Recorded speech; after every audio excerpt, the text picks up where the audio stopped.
has us really thinking about our health. But there are moments in time, with or without COVID, our health should be part of us increasing our IQ. So today I have a phenomenal group, a set, two of those individuals who are truly on the front line, making sure we increase our IQ as it relates to diabetes and diabetes prevention.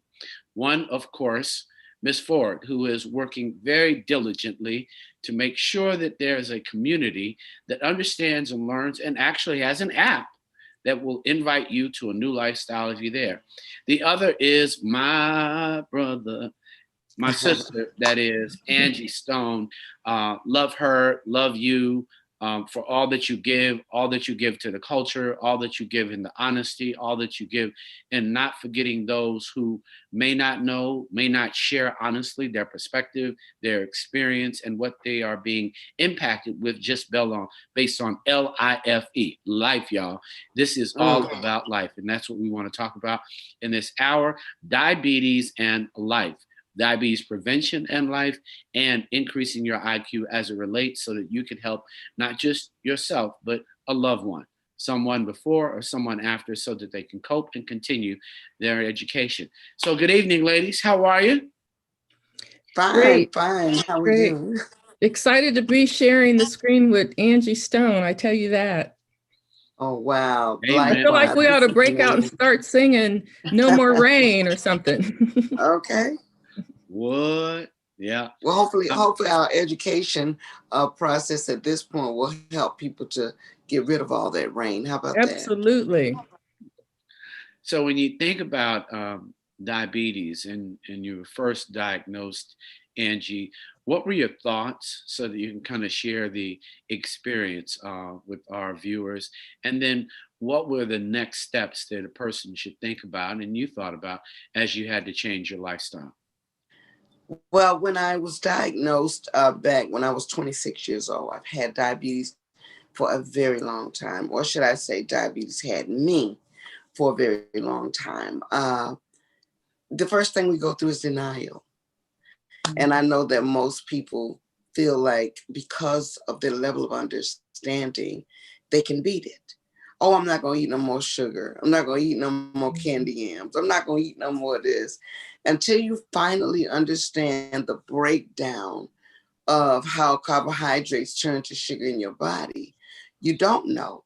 So inadvertently, you suffer even still because until you really process the fact that diabetes is a disease that needs to be controlled mentally first, Mm. you're at war with your body. And I was in denial because I was at the height of my career. I was just signed to my first major record deal. Um, and I didn't have time for diabetes. Like, why? Where did you come from? What did I do? I don't eat sweets. I'm not a junk food eater. This is not what I do. All my other people that I know do that stuff. So I cried a lot. Uh, and I went through like this tunnel vision of trying to beat it on my own, not understanding the facts. As I began to process the fact that diabetes had me, um, the medication blew me up. I became obese in the process because one of the things about diabetes is either you gain a lot of weight or you lose a lot of weight. And at the time, I was already tiny, so I began to blow up. And as a result, I was not recognizing the person in the mirror anymore. And that was very hard because now I had a career with a hit record, No More Rain in This Cloud, Mhm. as a result of traveling the world. And now the world has to see me. And I don't want them to know that I have a disease. So outside of denial, the fear, the pain, I'm going to let uh, you take it from here, Doc, because the main thing for me is the processing of believing you have a disease. And then I'll Mm. come back on. Mm. You know, it's interesting you should talk about the belief about it because I remember as a child growing up and seeing this man at my church who didn't have any legs. And I asked my mother, what happened to his legs? And she says, oh, he had a little sugar. And I thought, a little sugar, that's what sugar does to you? And then, of course, over the years, in our communities, there's sugar everywhere, people would Mm. say. And there, like you said, was such denial about people having it, but there was also a sense of shame. And then I think the thing that impacted me the most as an adult related to diabetes is my girlfriend's mother had amputations. And I remember leaving the hospital with my girlfriend, and she says, well, what are they going to do? Just keep chopping her up till there's nothing left? And it's so, this was years ago, and I started thinking, wow, you didn't really hear people talk about prevention Mm. either. It was That's right.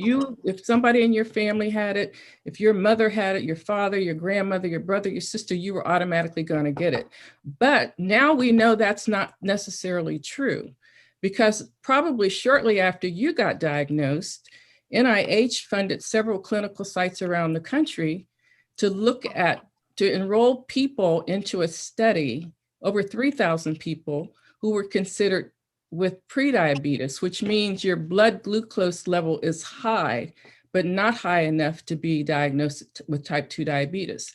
They enrolled these folks into the program, and they looked to see if the medication would help prevent or reduce their risk better than making basic lifestyle changes. And the lifestyle changes made the big difference. Yes. The research was so successful that NIH halted it and said, get this information out into the world, to people that need it. And they commissioned the CDC to create the National Diabetes Prevention Program. And that's how the Black Women's Health Imperative got involved. We were one of the first national organizations to help CDC take the program to scale. Now, that prediabetes word is new to folks. It's Right. new, and there's some confusion around it, because you probably remember hearing, Angie, folks referred to it as borderline. And I Mm-hmm. don't think any of us really knew what that meant. But prediabetes is what we want people to know about now, because that means you can prevent It. being diagnosed with type 2 diabetes. Right Yes. now, CDC estimates that 1 in 3 individuals have prediabetes, and probably 84% of them don't even know it because they've never been screened for it. So we really want to make sure folks get screened. Ask your doctor to give you a screening for prediabetes. Oftentimes, folks get checked for diabetes. We want them to get checked for prediabetes Diabetes. so they don't end up with it. Right. And another thing that when you talk about amputation, a lot of people think that, oh, it's gone too far, I've had it too long. Mhm. And there's no such thing. I have you to know that as a result of my diet change, Mhm. after almost 30 years of diabetes, I'm now diabetic free. Okay, Wonderful. I don't take any insulin. When I do my monitor, it's because I made better life choices. Mhm. And I began to eat healthier. I began to watch my salt intake. I began to just rationalize the things that I was eating. And it doesn't mean you can't have yams or you can't have this or can't that. You have to eat everything in moderation. In And as a moderation. result, we sometimes overeat. We just feel like we can keep filling our gut until it pops. And as a Yeah. result, we're piling on calories and all of the things that we put in our body. That's not happening. Like, oh, people look at me now. And I said, well, I'm back down to the size I was before I was diagnosed with diabetes. They're not used to it. So it's something wrong with me. It's something wrong with me. For the first time, I'm back to myself because I realized that I could control my destiny. And Yes. we can Yeah. control our destiny if we eat better, we do Yes. better, we learn how to excite our taste buds the way we should, as opposed to accepting the norm. The norm is not our norm. It's not good for us. It's not healthy Yeah. for us. And that's the message we try to give to folks. Diabetes is not our destiny. You It's do not. not have to get it. Um, in that same research I mentioned, what they found was that if individuals would lose at least 5% of their body weight, which is not a lot of body weight. If you Not at weigh all. 200 pounds, that's 10 pounds. So if you lose at least 5% of your body weight and increase your physical activity to 150 minutes of per week and manage your stress, you can reduce your risk for type 2 diabetes. And so that's why the CDC created the program that we're a part of, the National Diabetes Prevention Program, which is a year-long program, a full 12 months with a lifestyle coach and a group Wonderful. of people that are facing some of the same challenges as you are, you know, the trying to make healthy lifestyle changes so they don't get diagnosed with diabetes. And the coach is really key to that because the coach takes into consideration that participants' realities, you know, so they're not telling them to go buy food that they know perhaps is not a part of their budget, but trying to help Mhm. them maybe modify recipes, you know, prepare Yes. some of those foods that you've always eaten, that we've always grown up on, helping them modify those recipes, helping them, you know, think about what some of those triggers are in their environment that create our unhealthy eating or trigger our emotional eating, because we know we Yes. all are victim to that sometimes.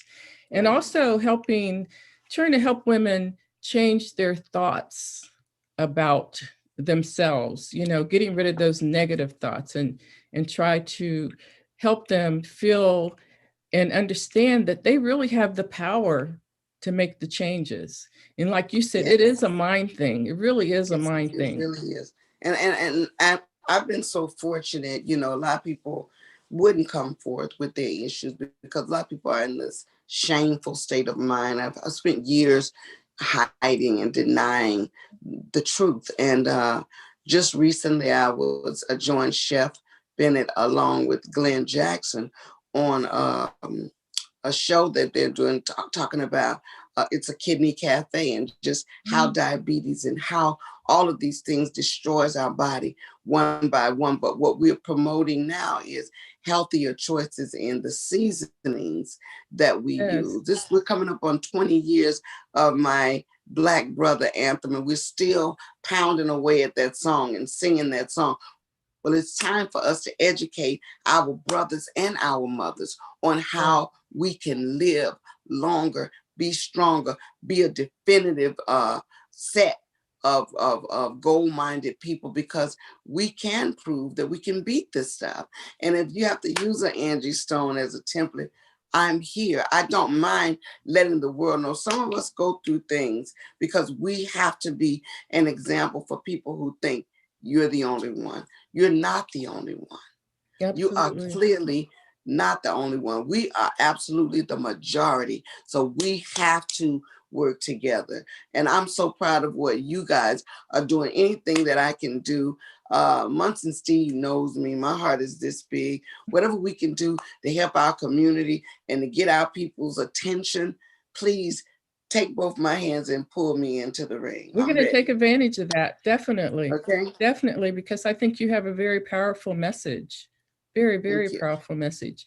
And you know, and one my, of and, and my diabetes abused my kidneys, it abused my heart, it abused everything. But I'm here as a living witness to let you know that even though it abused those things, I'm still amongst the living yes, because I made a choice at a time when it counted. you made a decision about your life. You saved your life. Yes, Really, yes, really, you saved your yes. life. You know, one of the things that we hear from women in our program, while our focus is on Black women and Latinas, it's also open to anybody who meets the Right. CDC, you know, eligibility guidelines. But one of the things that and we've even had all men's groups, Munson, you know, so, but one of the things we hear from women specifically is some of the sabotage that happens. You know, they want to lose weight and maybe the girlfriends, you know, they start one girlfriend in the program was starting to lose weight, and her friends are saying, "Oh, you think you're cute now because you lost weight." Jealousy. The Mm, jealousy. Or, we would hear, maybe we go out to dinner once a month and everybody picks a place and they know that I don't like to go to that restaurant because I can't resist that particular thing on the menu that I love, and they go there every time. Or my partner was supposed to come home and babysit so I could get to class, but my mm. partner didn't show up. The partner even sabotaged. And so we hear a lot of those kind of challenges that women have that, are not a part of the curriculum, but they're a part of their reality oftentimes. Yes, yes. Did you That's true. did you know about diabetes before you got it? I mean, did you know that you were at risk for it? Both my aunt and my mom at that time were diabetic, but I was caught up in a 26-year-old mind state. I thought it was a disease that Mm-hmm. only older people could get. Oh. And that's how we as young people process all of this stuff. We process it mainly as an old people's Mm-hmm. disease. Mm-hmm. No, I did not know about it. I had been caring for my aunt who was suffering. She ended up on dialysis. It was just going on and on. And to see that, it was scary. I was not a diabetic at the time. And when I finally was diagnosed as a diabetic, my mind ran away with, oh my God, look at what happened to her. Mm-hmm. And I knew that when we said, don't eat this, she would eat it anyway. Yeah. She began to push those things aside. And I already knew that if they tell you don't do it, you've got to be obedient to some degree because your fate has already been revealed to you. Mm-hmm. So I didn't know originally, I did not know what diabetes was and just how ravishing it could be. Mm. I know that my mother was diagnosed later in life, and we should say that the risk for type 2 diabetes does increase with age, but more and more Hmm. younger people are getting diagnosed with it. But I And it's remember. sad when a young person gets it because when a child gets diabetes, juvenile diabetes of any kind, it's very hard because the lifestyle that we knew, we grew up eating candy and doing this and being able to eat Mhm. what we want. That child is on a restriction from day one. Their life is altered. Yes, yes, yes. And you mentioned portion sizes earlier.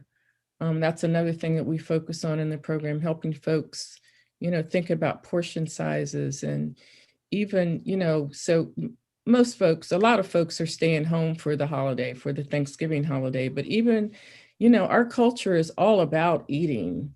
We Okay. celebrate with food, we celebrate weddings, deaths, births, Mhm. life, we celebrate it with food. So Yes. even trying to help people think about and plan before they get to the place where they're eating, how they're going to deal with it. Like, don't go there hungry, have a Right. snack before you go, Right. and then I remember one of our coaches saying that one of her participants called her from some work event, and the table was full of food, and she was like, I'm really struggling, not trying not to eat all this Right. food. And so the coach says, walk away from the table, just walk Yeah. away from the table, drinking more water, so that you fill up with more water than food. Yes. And there's a lot of things that people don't know. If you're going out to a restaurant, sharing the meal, eating part of it now, taking some of it home with you, or sharing it with somebody. And we all give into those desserts and those sweets, but in Yes. moderation. We got to do it in Everything. moderation. And a lot of people need to really understand the etiquette of eating. A lot of people don't know that you eat your salad last because salad is made of water. So it helps our digestive system. And whatever you've eaten beforehand, the lettuce and all of that turns to water and it washes. It helps to wash that food down as opposed to eating it first.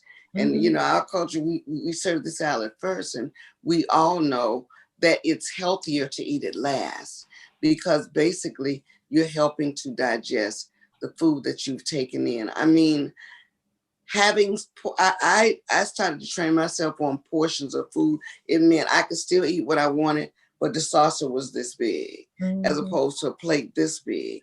And as a result, it's called just cutting back.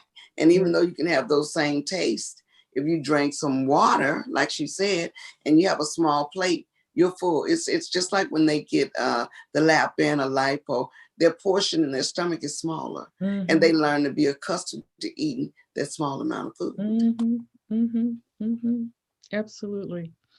And people believe that, oh, if I get a smaller stomach, I get the surgery, I can never get diabetes. Well, the truth is you can stretch your stomach. You can go beyond that. But my thing is, why get surgery?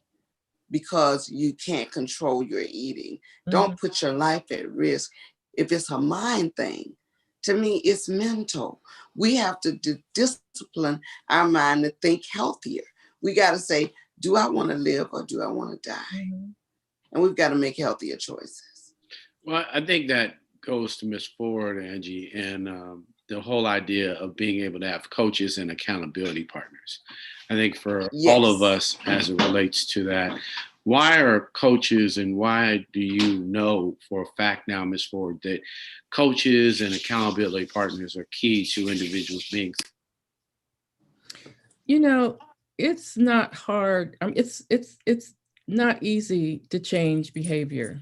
These are behaviors that we grew up with, that we've, have really become a significant part of our lives. So everybody needs some support. Everybody needs some support. So that coach is like your cheerleader. If you lost just 2 pounds, that coach is going to cheer you on. And some participants may feel like, well, I only lost 2 pounds this week, or I've only lost 10 pounds in the program so far. That coach is going to help you understand that that's 10 pounds more than you lost last year or last week, And what we find is that folks, when they start to lose a little bit of weight, they start to feel motivated and they start to do things to lose more. And then the coach also helps participant really get in touch with why they want to make the changes. So you can't make the changes because you got a date Saturday night and you want to hurry up and lose some weight to fit into a dress.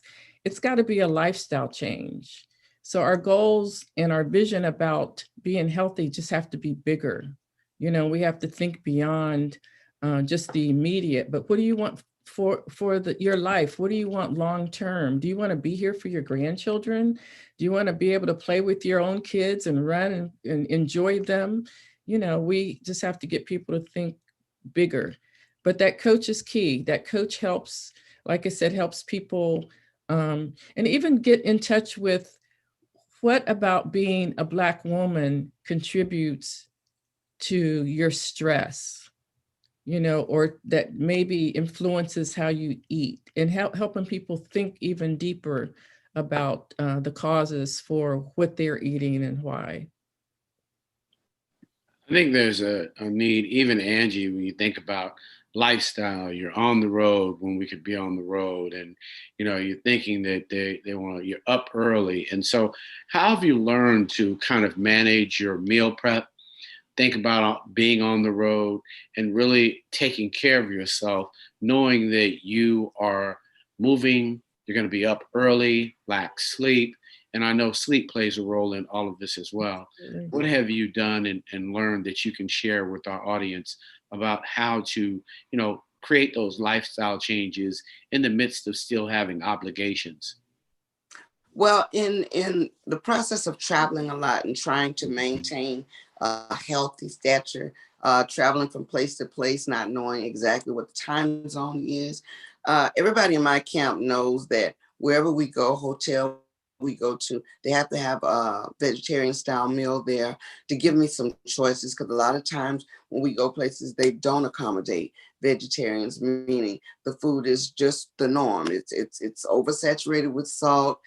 You can only get a cheeseburger. You can only get these fries that are soaked in salt and oil. And as a result, I snack with healthier things. I take vegetables with me. I take carrots and different things. I take fruits that when I get hungry, I have a snack. And if the band stops to McDonald's or what have you, then I have what I need to get going. But it's very difficult because we live in a society that caters to the norm. There aren't many places that cater to us, but what I've learned to do is prepare the things that I want in advance. I can, because most of the buses are equipped with microwave ovens, or if we're flying a short distance, I know how to prepare my lunch and my dinner so that at that point I can just heat it up when I'm going wherever I'm going to eat healthy. I learned to take a vegetarian chips and different things to munch on. So it's a process, but you get used to it. It becomes your norm. You eat peanuts instead because of the protein. You might order a tuna fish sandwich as opposed to a chicken sandwich or a fried piece of chicken. You'll take the leaner route. And that's what I do. I think the other thing is just movement goals overall. I think each of us, and you can speak to this, Ms. Ford, just setting movement goals as a community. One of the things I'm very concerned with in COVID is that we all are not necessarily resetting our lives at this very, very moment to take advantage of having and setting movement goals. How important is daily movement and measuring your daily movement, Ms. Ford? Oh, it's very, very, very important. And listen, I'm as guilty as the next person when you talk about the goals and what COVID has done for us. And my daughter, who's a healthcare provider, reminded me the other day, Mom, you walk, but now that the weather is getting colder, start getting on your bike at least 3 times a day, 10 minutes each day. Try to do it at least 3 days a week. I mean, ideally, individuals should get at least 150 minutes of physical activity each week. And you can chop that up any way you want. But I think what folks have to do is find something that you don't get bored with, or when you get bored with it, try something new. There is so much on TV now. If you go to YouTube, you can find all kinds of simple ways of movement and working out and physical activity. And we try not to use the word exercise so much because folks feel a little intimidated about that. They start thinking, well, exercise means I got to do something really aerobic and high impact. But we just want to encourage people to move. If it means walking around your house, walking up and down your steps, going out in your backyard or around if your neighborhood is safe, which is an issue for some people if they're not comfortable walking in their neighborhoods or if there aren't sidewalks that they can walk on. But if you have a space where you can get outside and walk, if you can walk after you eat, that's really good because you're burning up the calories then. But definitely movement plays a major, major role. And it's really, I think folks will notice that if the more active they are, the less they will want to eat, and I think that, we want everybody to eat healthy food, but my thing is, I try to do the right thing most of the time. Nobody's perfect. Nobody has it so that they never, ever eat carbs or eat sweets or eat that meal that you love that you shouldn't have. I think for me, my advice is try to do the right thing most of the time. Try to move as much as you can in your daily life, even if it's getting up. I bought an Apple Watch a few years ago. And one of the things that it helps me do is every now and then it'll say it's time to stand because I'm sitting at my computer all day. So I try to get up. I'm in a 2-story townhouse. I try to get up and at least walk downstairs, walk back up. So at least I'm moving. But whatever you can do to move, do it. Dancing, we dance. We're a whole culture of dancing. Get up and dance. Put on some Angie Stone music and move. Angie, exercise Yeah. and moving. What have you learned about yourself? I learned that, like most people, we hate to exercise. We hate all the extra moving. Mm-hmm. But I'm fortunate enough to have some equipment in my house that I can utilize because, like right now, we're all stuck in the pandemic. There are things that we can do to move around, even if it's walking through the house. My exercise comes with my 8-year-old granddaughter running me Mm-hmm. ragged. So I get more than my share of movement. But I think it's very important for anybody who is trying to maintain a healthy life to not get comfortable sitting around, especially now that we're in COVID and we're forced to sit, eat, and do nothing but watch TV. We have to motivate ourselves to continuously move as if we're walking outside, because that to become a couch potato after 30, you're really putting yourself at risk. And a lot of us are out of work. A lot of the kids are at home. As a form of exercise, I would say look at the children, because they can't run around outside. If they're running around inside, we should adapt to some of that and start to move around with them to give them some hope. But it's very essential that we do some movement for our own health. I've been, very, very blessed to be able to still move. So I'm grateful. Yeah, I think we need to look in our phones. I think there's an app that is available, Miss Ford. Why don't you tell us about that? Because I think technology is playing a role to bring Yes. healthcare. I really salute what the ladies at the Black Women's Health Imperative is doing to be technologically forward in serving our community. Can you share with us the facts about this wonderful app that you have for our community? Sure. And before I talk about that, Munson, I just want to mention one other thing in terms of healthy lifestyle and managing your type 2 diabetes if you have it, or preventing it if you don't. And that's practicing self-care. We have to really tend to our emotional wellness. And I think there are things that in this time of COVID, especially since emotional health is such a big issue for so many of us, is, if we can do little things every day just to make ourselves feel okay, be it just sitting in silence and meditating. You're into meditation. You and I were talking about it earlier. Meditation is a wonderful tool to use. Put on some music and move. Saying no when people ask you to do things. Saying no is a form of self-care. But just come up with those things, a couple of things that you can do that have you just focus on you and your own health, be it moving more, be it watching what you're eating, be it relaxing, whatever. When we created our program, which is Change Your Lifestyle, Change Your Life, or CWOW Squared, as we call it, when we created it 8 years ago, we partnered with several organizations in several different states to deliver the program in person.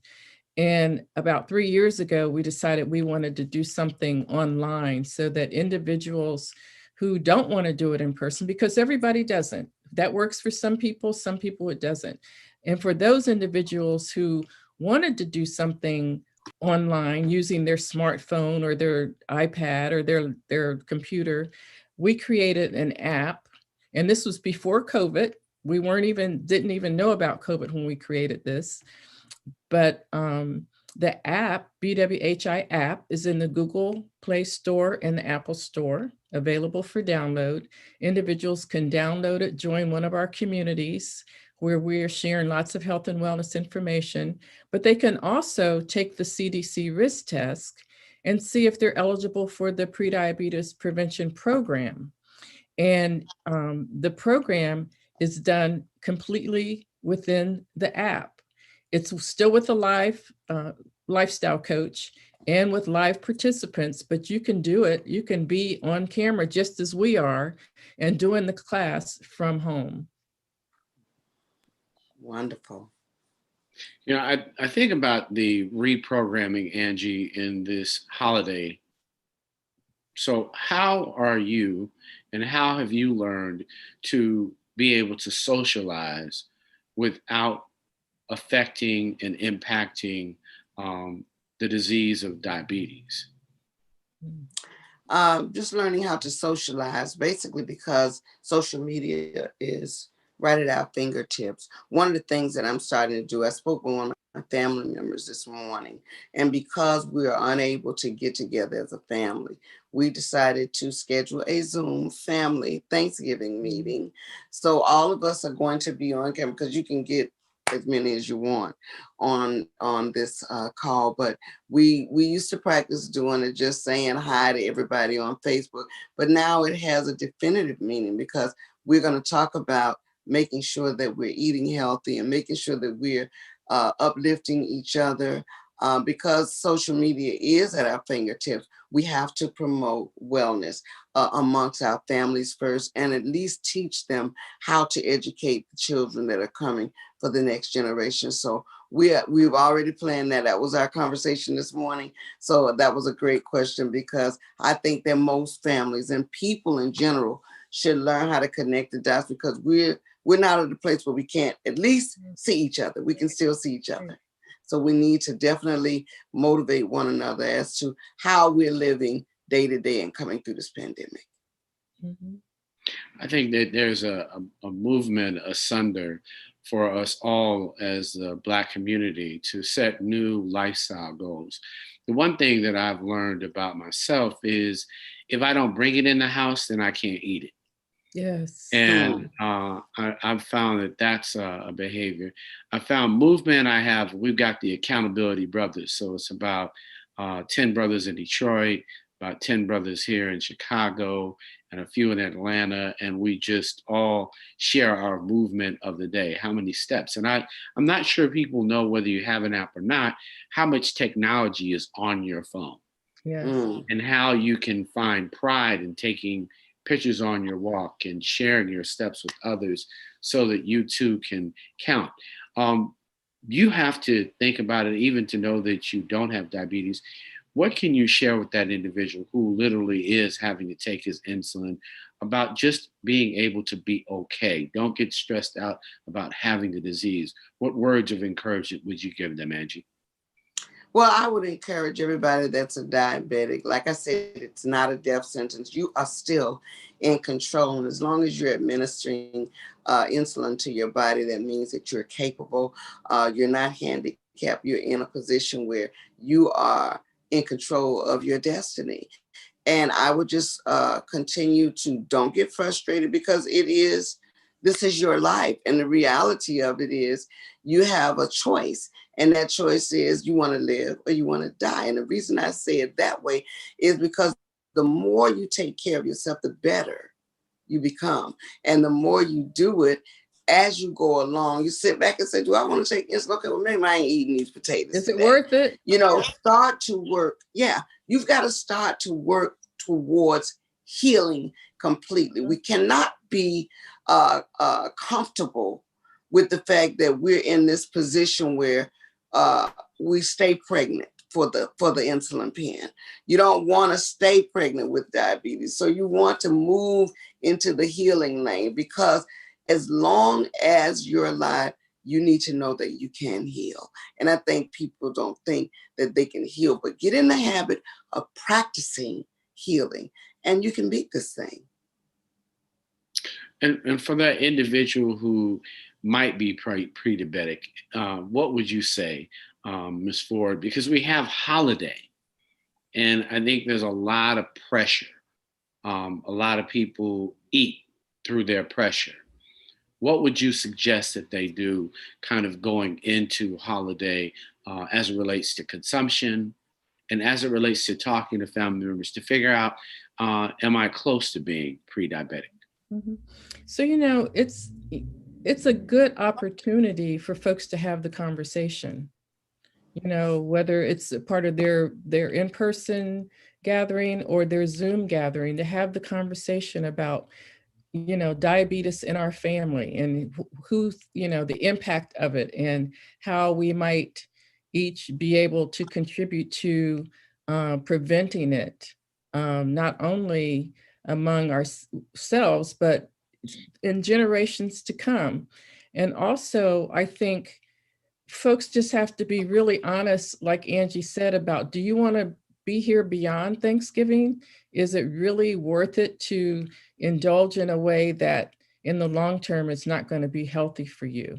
And just consider those portion sizes and how you're preparing the meals, because there are healthy alternatives to pretty much every one of our traditional meals that we've eaten for Thanksgiving. Well, I think that's close, but I think we've got to, and I appreciate it, Ms. Ford. I've been saying similar things, but I think we need to know what food tastes like. I think oftentimes we have convinced ourselves that a sweet potato baked with a little cinnamon, a little nutmeg, doesn't necessarily require butter and actually tastes pretty good Right. if you would just train your tongue. You Mhm. know, you have to untrain your tongue from expecting huge amounts of sweet surges and train your tongue to really taste the sweetness that's already natural in it. And I think just reassessing how we approach food in general. What have you done, Angie, as it regards, you know, becoming vegetarian, your relationship with food? What would you say about your relationship with food? Well, I have a better understanding with food now, and embracing the natural taste is something that we must do. I've learned to season with ginger and turmeric and different things that also help cleanse the body. There are things that you can put in to help cleanse the body as well as add taste to your food. I use a lot of curry because a lot of people don't understand you can put curry on vegetables and it gives it a kick. Uh, it's called experimenting with some of the things. When Dr. Sebi was trying to tell everybody how to do this and how to take care of ourselves, a lot of people hear it, but they only hear it when they're hurting. The reality is, while you're in a place where you're not sick, these are the times to embrace all of these things from a taste standpoint. Try to understand and know that you can have great tasting food, like your sweet potato that you said. Somebody can put a drop of vanilla, Yeah. which is a natural extract, on that same potato. Um, uh, uh, there's so many ways that you can enjoy without having salted butter. You can have a little bit of unsalted butter Mhm. that is better for you. There are alternatives. So I've learned that with vegetables, onions are a great form of seasoning. A lot of people say, "Oh, I don't like onions," but if you cook onions and you prepare onions the right way and you put them in your peppers and there are tricolor peppers. I cook them all the time. I grate cauliflower and I make cauliflower has become my rice. I cook the cauliflower with garlic, and I make it as my base for rice. And you don't know the difference. It's so good. So Mhm. my thing is, you have to experiment with things to train your tongue that this is a taste I could get used to. And as a Mhm. result, it's not as hard as you think. Mhm. I think the other thing is just understanding levels. And many people, Ms. Ford, don't understand um, how do you approach your doctor? What tests should people ask for to kind of know whether they're going to be pre-diabetic, or and what are healthy levels of glucose, and what are the concerns when you're heading toward type 2 diabetes? So the range for prediabetes is 5.7 to 6.4 on a glucose test. And I believe they're part of the challenge is, as our uh, board president explained to me the other day, she's a physician. she said part of the challenge is that insurance typically doesn't cover the A1C, and that's really what you want to see, because that gives you a sense of what your blood glucose level is over time. But folks should ask for a prediabetes test when they go. And here at the Imperative, one of the things that we're pushing for in terms of, or we're advocating for in terms of policy changes, is that we want that prediabetes screening test to be included in that well woman visit. And I believe folks get screened for diabetes, but we want them to be screened for prediabetes before people get the type 2 diabetes diagnosis. Yes. You got a question, and I just want us to be able to go to the video after the question. AC1 fasting or non-fasting? A1C. A1C fasting or non-fasting? A1C is just like she said, it's something that they check to see if you're fasting. 9 times out of 10, the A1C, if you're not diabetic or pre-diabetic, should be leveled out. I can only go by the experience that I had. When my A1C was out of control, I was eating like a lunatic. It was at a 14. Well, that's ridiculous. You know, that's deadly. I can honestly say that my A1C today is at a 5. And knowing that a normalcy is around a 6 or a 7, I'm beyond my goal of saying, okay, I've got it down pat. So you can choose to fast and watch your diet and help to level out your A1C. But I think anybody that's eating with an obese state of mind, your A1C is going to go over the Richter. So I would say you're in control of whether you fast or non-fast. Super. For the best A1C. Right. Ms. Ford, want to About watch this video? Sure, let's show folks the video and go to our website after you see it and sign up for the class. It's a lot of fun. Here we go. Thank you.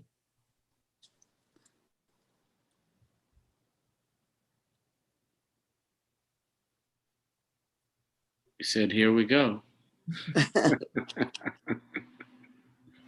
Technology. The Black Women's Health Imperatives Popular Lifestyle Change Program is going virtual. CYL Squared is all about healthy lifestyles in a community to help you connect with like-minded people who understand it's a journey, not a race. Are you looking for health tips, cooking demos, and wellness support? Look no further. The app allows you to participate in the program right from home. And you have your very own lifestyle coach. Interested in nutrition? Managing stress?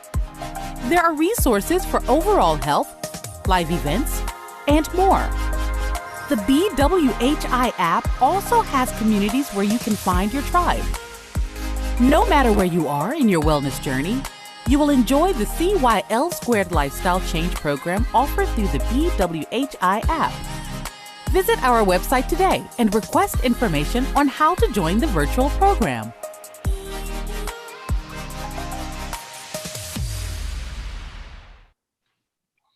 Well, that's wonderful. Wonderful. Thank you for So, doing that. all of you, where can they go online to check this out and to get involved if they really want to get involved in changing their lifestyle today, see if they qualify? If they go to bwhi.org/CYL2, or just go to bwhi.org. Tons of resources there for all kinds of health issues and wellness information. And we're always advocating for Black women to be healthy. And, you know, we represent over 23 million Black women and girls, and we are the women that we serve. So go there, and there's all kind of information there for you. Well, I really appreciate you all sharing tonight. Angie, you want to hum and tell us something sweet and give us an affirmation about those, whatever you feel. Obviously, I'm not saying sing, but for all of those who've never touched Angie's soul, know that not only is she a songbird, but she's a soul bird. and her soul is so beautiful. Her aura is so beautiful, and she's so genuine and loving to us and our community, and she's never forgotten us. So I always want to say thank you, Angie, for all that you give, for your true being honest and open, and just moving us forward as a community, so we Thank don't you. hide and shame and people feel guilty Yeah. at all. So affirmation from each of you, and then we're going to call it a night here at Health IQ. Angie? All right. First, let me just say thank you, Rolling Out Munson, for giving us a platform to connect the dots with our people. For my people, we have a responsibility to take care of each other. You know, they say a wise man learns from someone else's mistake. I'm going to leave you with, we have a generation of people before us that, yes, they love to eat, they love to cook. We're known for our good Southern meals and all the other things that go along with it. But everything that goes along with it is not just for us to embrace. There's a lot of misconception going along with the great food. So I want people to just look at our lives, look at our situation, look at that trail and say, how can I change this journey without changing the taste of food? How can I make it happen for others as I made it happen for myself? I am diabetic free because I decided to live. And I want you to look at my life as an example that you can do that too. Thank you so much. Ms. Ford? I want to thank you as well, Munson. And I want to say again, how exciting it is to share the screen with Angie Stone. I'm going to get off of here and go play me some Angie Stone music. Thank you. And I just want to remind people that diabetes is not a good place to be, as we have seen it in our families and throughout our communities. And we don't have to be there. We can prevent type 2 diabetes. So I just want to leave folks with one of my favorite messages, and that is, be the change that you want to see, not just in the world, but in yourselves. Thank you so much, Munson. Thank you. I want to thank the Black Women's Health Imperative for their leadership in their community, serving the community and making it accessible to our community. And that's the entire Black community. So I really want to thank you. Angie, you're always there. I mean, when you think of Black Lives Matter, you are definitely in the forefront of that movement, thinking about us. So I want to recognize that you've always been in the movement for our community. And this is a health movement, everybody. We are all in a health movement. Here at Health IQ, we hope that you found a voice that you can share with your community watching this to educate our community and understand. Do not set health goals. Do not go forward without understanding. There's just at least one thing that you can omit. Make that choice today. If there are at least 10,000 steps you can take, start measuring your steps today, and find a coach or an accountability partner who loves you back and is proud of the destination that you've chosen to make for your health. We all must set goals, and let's set healthy goals today. I'm your host, Munson Steed, here at Rolling Out for Health IQ. We'll see you next week. Peace. Thank you.